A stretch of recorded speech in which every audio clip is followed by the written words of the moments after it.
Welcome to QE Foodstores podcast. Today we have a very special guest, our own fruit and vegetable buyer who gets up 1 o'clock in the morning to go to the Sydney markets and get the fresh fruit and vegetables for our customers. So please welcome Chad Yazbek. I love your last name, by the way. Thank you. How are you, Chad? Welcome to the program. Thank you. Thank you for having me. What time did you get up this morning? 1 o'clock. 1 o'clock. What time did you go to bed? 10. 10 o'clock. 9. Yeah. Can you survive on such a short? We always have that afternoon nap. That always helps. Excellent. So tell us about your day this morning. Like you got up at 1 o'clock in the morning, and then what? Well, the first thing, coffee's on. Okay. Where do you have your first coffee? Well, first coffee is usually at home. Yep. But very good coffees at the market at the Fresh Food Cafe. So. Fresh Food Cafe, they're the best. Yeah. You see George there every morning. Every morning. Yeah. He's Excellent. a character. Yeah. So you get up in the morning at 1 o'clock, and then where do you live? We're at Bankstown. Bankstown. Yeah. All right, so in Bankstown, you travel for about 20 minutes. 20 minutes. 20 minutes. And then you start, markets open at 3 a.m.? 3 a.m. Yeah. So can you take us through your journey in the morning from when you start, when the markets open at 3? How do you go about buying and sourcing the freshest fruit and vegetables for our customers? Well, usually we start off, you're getting a lot of phone calls, a lot of messages. Always suppliers let you know what's good, what's available. They always know what we need and what we like. So they're always ready on the phone to tell us what's available. Yep. So that's the first step. Second step is going for that lovely walk. Yep. Starting the market off we start off at A Shed. Yep. And we walk our way through and source what we need to source. What's the focus in the morning? So do you check out all the prices for, say, for example, Pink Lady apples, or your focus is really the quality? No, it's definitely quality. Yeah. Definitely. So price is a secondary. It's great to have very low prices, but we focus on quality. Absolutely. That's our motto. Yeah. So how many different agents or suppliers within the Sydney markets you end up dealing with? It varies day to day, but we try to deal with most of them. Yep. Okay. And I know that you have a family. You got 3 kids and a lovely wife and parents. So how do you juggle working all these anti-social hours? I know you get up 1 o'clock in the morning, but then you're also in the evening putting orders together that you receive from the stores. Such a short amount of sleep, and then obviously you got your kids going to school, and then you got to work Sunday to receive orders, and then you go for your afternoon nap. How do you manage all of that? Having a loving wife. Having a lovely wife, that's good.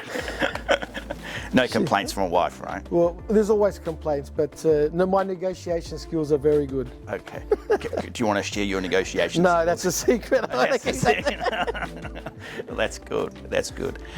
So so you mainly get to spend weekends with your family? Definitely. Saturday, Sunday. What do you do with your family on the weekend, Chad? Well, we always start off with breakfast at our local cafe. Yep. Saturday morning. Yeah. That stopped for a while when we had our little market store, but yeah, we were back into it now, and that's what our Saturday morning's taking the dog for a walk. That's good. I'm up early anyway, so dog goes out for the walk and we go and have breakfast together. Beautiful. What do you have for breakfast? Bowl of fruit? No. It's bacon, and they always have bacon and eggs and pancakes, whatever they like. Yeah, okay. But do you have some fruit with the salad breakfast? Not really, not on the Saturday. How fussy are you when you go to the shops buying produce? It's actually very hard when when I don't get to go to QE and buy, and we have to buy from our local.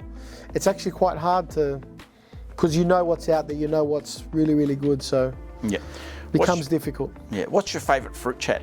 My favourite fruit? It's always plums. Plums. For me, it's plums. Is there a specific variety of plums that you like? Amberjewel. Okay, beautiful. Let me guess your favourite vegetable, Lebanese cucumbers. Definitely. The baby cute, the tiny baby ones. You know them. Yeah. They're beautiful. Mate, I love them. I could eat them all day. So that's good. So you're able to balance your family time with your work-life balance. And you've been with us for 5 years? Yes, 5 years now. How's the 5 years been? Oh, it's been a breeze. I haven't felt them. No? No, Why really. is that, Chad? Oh, I think it's a big family. Yep. We help each other a lot. Yep. It's not like coming to work. Yeah. That's good to hear. Yeah. Where were you before QE? Family businesses, Yeah.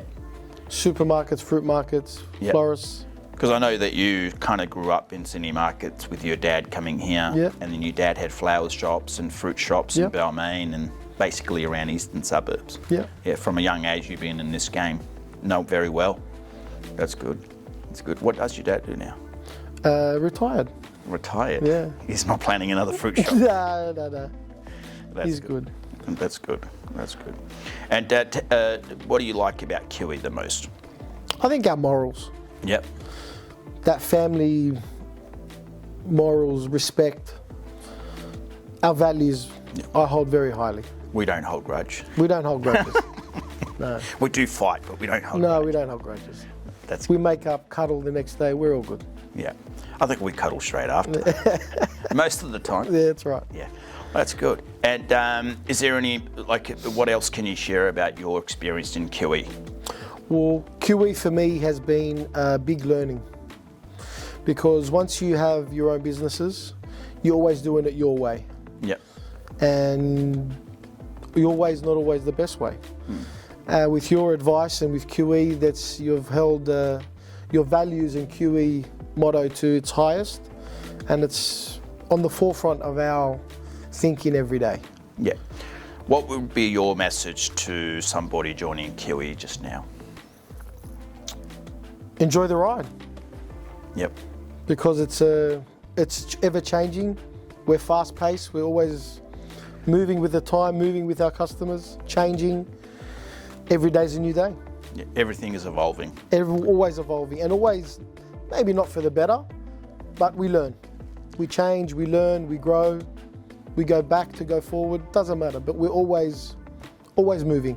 Yep. No, that's very true. That's very true. I think we do live our values most of the time. Well, if it's 90%, it's good. Do you have a favourite moment during your tenure in QE that you're more proud of? The biggest moment for me was COVID, Yep. and was one that you didn't even, I think, realise that it was happening. Yep.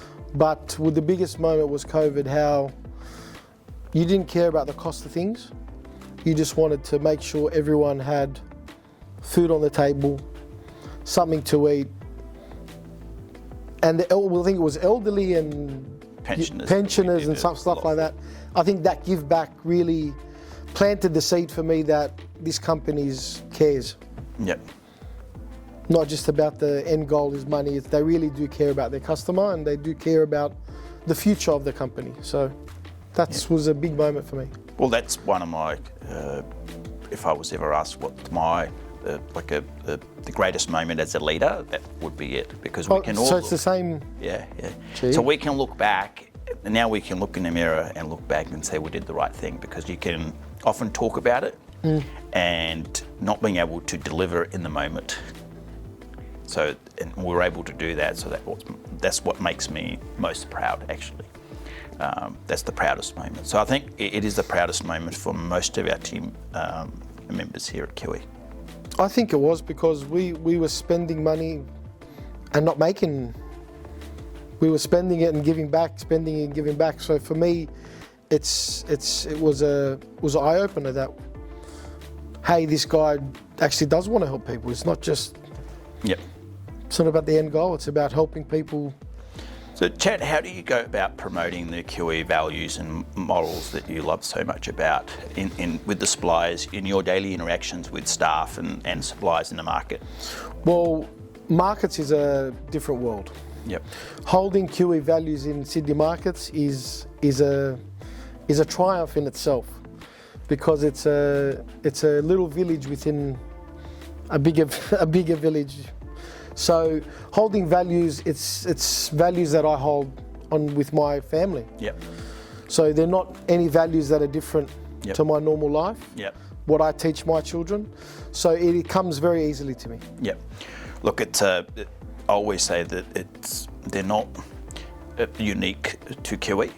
but they're a unique combination of the 5 that we talk Definitely, about. yeah. And we are learners, we don't hold grudge, we're very passionate, responsive and fast moving, and we treat others the way we would like to be treated.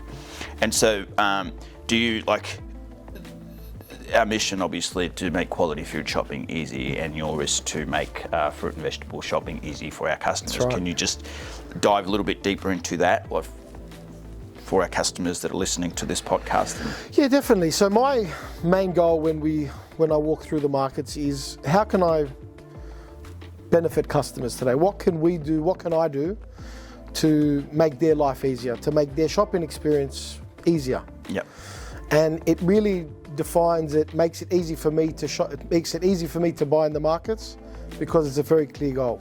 Yep. If it's not going to make it easy for the customer, price, quality, all the above, Yep. we shouldn't be on the shelf.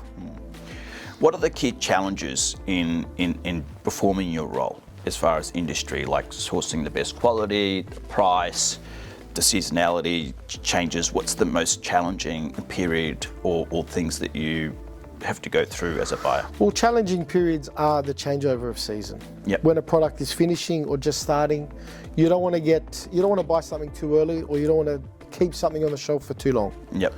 So changeover of season. Yep. When the price actually goes, say for example, a punnet of blueberry goes up to $12, $13, $14 a punnet, are they a better quality? Not all the time. It's usually the opposite. When they're more expensive, they're lower quality. When they're much cheaper, they're a higher quality. Yep. It's because that there's a lot more product in the market when they're cheaper. Yep. When they're very expensive, there's not much around. So that's why the price goes up. There's a term in markets that use it. Do you want to say it? No, I'd rather not. Let me say that you pay gold for shit and you pay shit for gold. That's right. Yeah. It's a term in the market, very popular. So I always believe that when they're that expensive, the quality's not very good. Yep. And when things are in season and available in abundance, so usually the prices are cheaper and the quality's better. And that's why we encourage our customers to buy seasonality. Definitely. Yeah, and we only carry Australian produce, except a few items that we can't source or not available in Australia. How do you feel about that? Well, it's very proud to have just Australian products. So we're pretty much, I can say 98% Australian products in store. Yep. In produce in my department. Yep. All our organics, all our flowers. There might be 1 or 2 lines that you will find that it's not Australian. Yeah, that is usually Garlic and asparagus. garlic and asparagus, yeah, because they're not available in Australia all year round. So, But really good at the moment. Asparagus is maybe 10 months to 11 months of the year now. Yep. Australian asparagus. It's only maybe 1 month of the year that you might find asparagus not in season. yeah, I know consumers find very difficult to know, especially young ones, what's in season, because everything's available all year round. Even, for example, mangoes, they're about to probably start soon, in a month or so, and they're just finished a couple of months ago.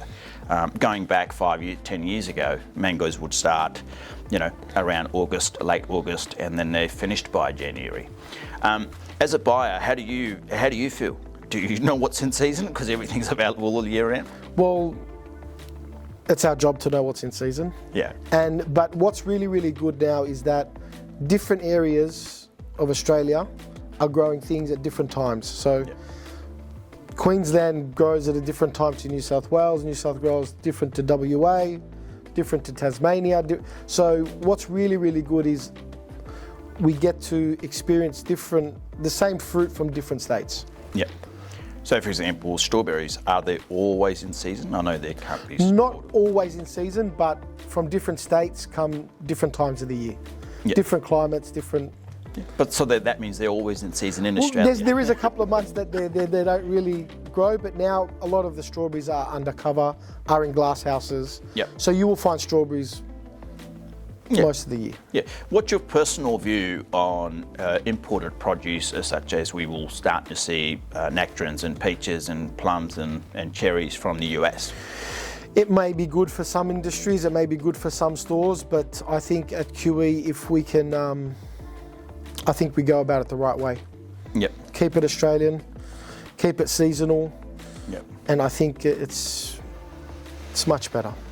Yeah. Because the customer experience, they get to experience the best taste and best flavour and best price and best everything at the time that it's in season. At the time what's in season, that's true. Yeah. And I think our bodies crave foods naturally that are in season, in the season you are in. For example, mandarins right now, we already had about 2 or 3 this morning. That's right. You know, they're beautiful.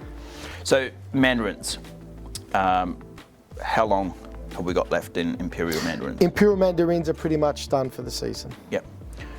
So what's really in season at the moment, Chad? So mandarins are in season, but what's happening now is we'll get a daisy mandarin, we'll get a satsuma mandarin. So different types of mandarins will come on at different stages. Yep. But yeah, mandarins are, Imperial mandarins, especially the Eclipse mandarins, are finishing off that we love so much. So Yep, my favourites. yeah. Yeah. What to look for when you're buying a good mandarins? How to buy a good mandarin? Well, definitely it's flavour profile, Yep. sweetness, skin, firmness. Yep. So there's a lot of factors come into buying a good mandarin. You don't want to buy a dry mandarin, that's definitely. Size. Size matters. Yep. We usually stick to large but not too jumbo size. Yep.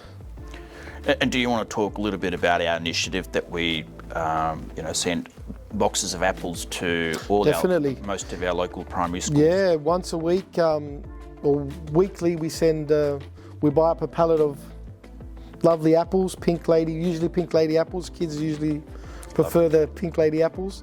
And our local schools, we send them a few boxes each, so we make sure that every kid can have a piece of fruit every day. Yep. Helping young people develop healthy habits. That's definitely right, yeah. That's the trick. You about to go to sleep soon? No, we've still got a few hours left, yeah.